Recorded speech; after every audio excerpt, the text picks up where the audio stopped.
اور بغیر چکنائی کا دودھ استعمال کریں، اور ساتھ اگر ناشپتی کا استعمال کریں، اور تیسرے مہینے میں جو کثرت سے جو 110 دفعہ آپ دعا کریں، اس میں سے جو سب سے بہترین دعا ہے حسبنا اللہ و نعم الوکیل، یہ آپ دعا کر سکتے ہیں۔ اور غذا کے اندر انگور اور کشمش کا بھی آپ استعمال کر سکتے ہیں۔ اسی طرح ایک عمل دینے جا رہا ہوں کہ جن کا چوتھا مہینہ ہو تو وہ ذکر آل محمد میں کیا کر سکتی ہیں، اپنے ذکر، اذکار اور تسبیح کے اندر کیا پڑھ سکتی ہیں۔ شب جمعہ یعنی جمعرات کے دن سورہ دہر پڑھ لیتی ہیں تو بہت اچھا مانا جاتا ہے۔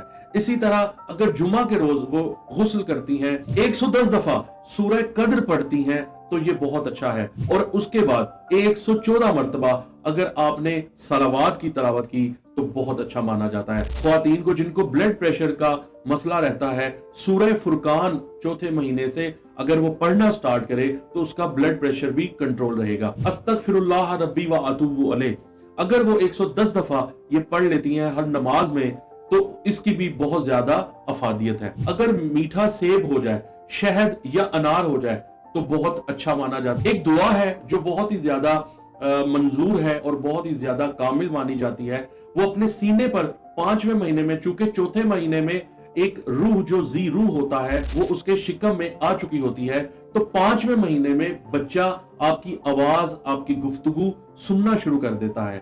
تو اس کی 5ویں مہینے کی جو سب سے خوبصورت دعا ہے، وہ خواتین جو پریگننٹ ہیں اپنے سینہ پر ہاتھ رکھ کے یہ دعا ضرور کریں 10 دفعہ۔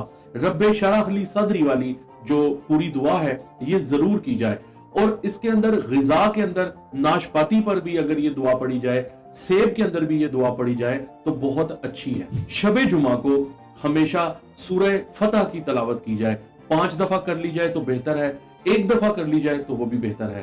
اگر جمعے کا روز آ جائے تو اس کے ساتھ 110 دفعہ سورہ نصر کی تلاوت کی جائے۔ اس کے بعد اپنی نماز کو جاری رکھیں، کوشش کریں 5 نماز کو پڑھیں، اور کوشش کریں کہ سورہ نصر کے بعد اگر خاک شفا کے چند ذرات کو اپنے ہاتھ پر رکھ کر اور اپنے شکم پر بھی مل لیں، یا اس کو تھوڑا سا اپنی زبان پر چکھ لیں، تو اس طرح آپ کی اولاد صالح اور نیک ہوگی۔ 5ویں مہینے ہر صبح کچھ مقدار میں اگر آپ کھجور کا 1 کھجور کھا لیں، 2 کھجور کھا لیں تو بہت بہتر ہے۔ 5ویں مہینے کے شروع سے شکم پر ہاتھ رکھ کر نماز کے وقت اذان اور اقامت اگر کہی جائے تو اس طرح بچہ نیک، صالح اور فرمانبردار پیدا ہوگا۔ اسی طرح انشاءاللہ بہت سارے اعمال جاننے کے لیے، روحانی وظائف جاننے کے لیے آپ مجھ سے رابطہ بھی کر سکتے ہیں۔ اب بات کرتے ہیں چھٹا مہینہ، تو ان کے لیے بہترین جو دعا ہے، یا حیو یا قیوم برحمتک استغیث، اگر 114 دفعہ اپنی انجیر کے اوپر، شہد کے اوپر اگر یہ دم کر کے کھا لیتی ہیں تو چھٹا مہینے کا جو درد ہے، چھٹے مہینے کی جو نحوستیں ہیں وہ بھی ان سے دور ہو جائیں گی۔ ہر شب جمعہ کو کوشش کریں سورہ واقعہ پڑھیں، سورہ 3 ہے، اس کو اگر آپ 112 مرتبہ پڑھتے ہیں تو بہت اچھا مانا جاتا ہے۔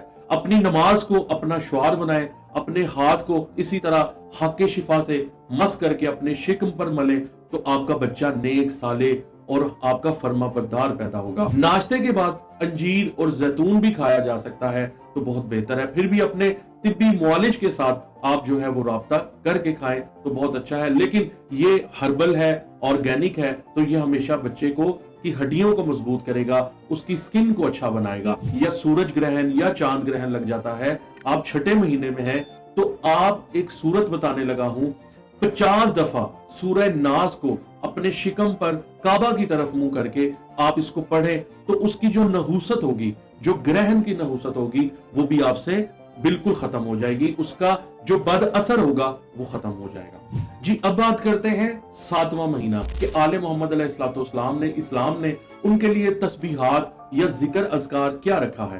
ان کے لیے خاص دعائیں لے کر آیا ہوں، خاص مناجات بتانے جا رہا ہوں کہ 7واں مہینہ چونکہ تھوڑا سا عورت کے لیے مشکل ہوتا ہے تو وہ دعا کرے کہ اللہم احفظہ من کل سوء، یعنی یہ دعا پڑھنے سے اللہ رب العزت اس کو تمام برائیوں سے، تمام برے خیالوں سے اس کو جو ہے محفوظ رکھے گا۔ شب جمعہ یعنی جمعرات کے دن وہ کیا کریں کہ سورہ یاسین اور سورہ ملک کی 1 دفعہ تلاوت کی جائے تو بہت اچھا ہے۔ تو جمعہ کے روز کوشش کریں کہ 5 وقت کی نمازیں اپنی مکمل کریں اور سورہ توحید کو 140 مرتبہ اگر وہ پڑھ لیں، اس کے بعد 140 مرتبہ صلوات پڑھ لیں، صلوات کاملہ پڑھ لیں یا درود ابراہیم پڑھ لیں، تو اس کے لیے اس بچے کے لیے اس کی روح کو، اس کی ہڈیوں کو، اس کی سکن کو اللہ رب العزت ہمیشہ بری آفات سے، نظر بد سے محفوظ رکھے گا۔ اور ایسی خواتین جن کو نظر بد لگ جاتی ہے، جن کا بچہ ضائع ہو جاتا ہے، یہ دعا پڑھ لینے سے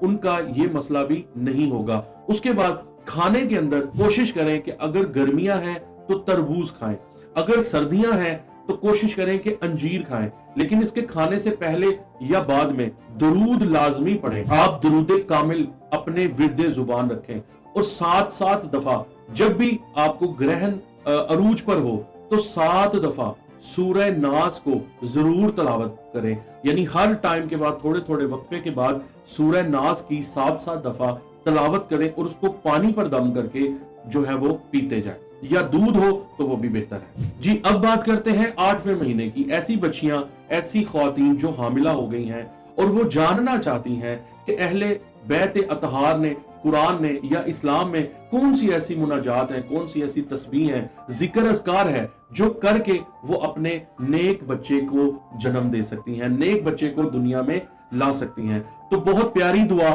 بہت ہی افضل دعا ایک میں بتانے جا رہا ہوں کہ 8ویں مہینے کے اندر یا غفارو یا علیمو یا حفیظو 114 مرتبہ پڑھ کر اس کا پانی دم کر کے اگر آپ پی لیتے ہیں تو وہ بہت ہی بہتر اور اچھا مانا جاتا ہے۔ جیسے ہی ایک حاملہ 8ویں مہینے میں داخل ہو جائے تو وہ کیا ذکر اذکار یا تسبیح کر سکتی ہے؟ تو کرنا کیا ہے؟ کرنا یہ ہے کہ پورے جو 8واں مہینہ جیسے ہی آپ کو لگے، اس کے درمیان جیسے ہی شب جمعہ آئے یعنی جمعرات کا دن آئے، 51 مرتبہ سورہ یاسین کو پڑھیں۔ اسی طرح جمعے والے دن نماز جمعہ کو بجا لائیں، نماز جمعہ کے بعد 5 نماز پڑھیں۔ اور ایک اور سورہ میں آپ کو بتانے لگا ہوں، سورہ نور۔ سورہ نور کو ایک دفعہ پڑھ کر اس کا پانی دم کر کے آپ اس کا پیئیں۔ اسی طرح سورہ فرقان، سورہ دہر، سورہ محمد اور سورہ جمعہ، یہ پورے ہفتے میں آپ تلاوت کر سکتے ہیں۔ ایک دفعہ تلاوت کریں، 5 دفعہ تلاوت کریں تو بہت ہی اچھا ہے۔ میٹھا دہی استعمال کریں، اس کے اندر شہد کا جو کھانا ہے بہت اچھا مانا جاتا ہے۔ جمعہ کے دن ناشتے میں ضرور انار، میٹھا انار ضرور کھائیں۔ اگر کوئی نقصان نہ ہو تو ہفتے میں 1 مرتبہ بھی سرکہ استعمال کر سکتے ہیں۔ اب 8ویں مہینے کے اندر چاند گرہن یا سورج گرہن آ جائے تو ایک دعا ہے جو 7 سلام ہے۔ سلام قولا من رب رحیم، سلام علی نوح فی العالمین، سلام علی ابراہیم، سلام علی موسیٰ و ہارون، سلام علی الیاسین، سلام علیکم طبتم فادخلوها خالدین، سلام ہی حتی مطلع الفجر۔ یہ جو 7 سلام ہیں یہ گرہن کے اندر آپ پڑھ سکتے ہیں 8ویں مہینے کے اندر۔ اسی طرح اگر آپ کو کوئی بھی وظائف، کوئی بھی ذکر اذکار مزید چاہیے ہو تو آپ میرے نمبر پر کانٹیکٹ کر کے آپ لے سکتے ہیں۔ اور حفاظت کا، جو عورتیں پریگننٹ ہیں اور وہ چاہتی ہیں کہ ہمیں لوح جو ہے وہ تیار کی جائے جس سے ہمارا بچہ یا ہم صحت مند رہیں اور ہمیں بچہ جو ہے وہ اچھے طریقے سے جو ہے وہ اس کی پیدائش ہو اور اس کی درد ذہ نہ ہو، تو اس کے لیے میرے پاس ایک نقش ہے جس کو فتح نامہ بھی کہا جاتا ہے۔ حفاظت کے لیے، آپ کی نظر بد کے لیے، جن عورتوں کے جو حمل ہوتے ہیں وہ گر جاتے ہیں یا ان کو کسی بھی حادثات سے بچنے کے لیے وہ تعویذات، وہ الواح اور وہ دعائیں وہ آپ پوچھ سکتے ہیں اور وہ مجھ سے رابطہ کر کے بنوا بھی سکتے ہیں اپنے اپنے پلانٹ اور اپنے اپنے سیارے کے مطابق۔ جی ہاں، اب بات کرتے ہیں 9واں مہینہ۔ جو بچیاں، جو خواتین پریگننٹ ہیں، جو اللہ رب العزت نے جن کو امید لگائی ہے اور وہ اللہ رب العزت کے اذن سے ایک نیک اور صالح بچہ پیدا کرنے جا رہی ہیں، سب سے پہلے اگر وہ پورے مہینے میں 1 دفعہ سورہ مریم کی تلاوت کر دیتی ہے اور اس کو بعد 14 دفعہ درود پاک پڑھ کر ایک پانی کا گلاس یا دودھ کے گلاس پر وہ پڑھ کر پی لیتی ہے تو اللہ رب العزت اس کو تمام آفات و بلیات سے محفوظ رکھیں گے۔ سورہ محمد صلی اللہ علیہ وآلہ وسلم کی تلاوت کریں، سورہ اعلیٰ 5 دفعہ پڑھ سکتی ہیں۔ اسی طرح دوسرے ہفتے میں سورہ محمد کے بعد سورہ فاتر کو اگر وہ تلاوت کرتی ہیں تو بہت بہتر مانا جاتا ہے۔ اسی طرح سورہ محمد کے بعد سورہ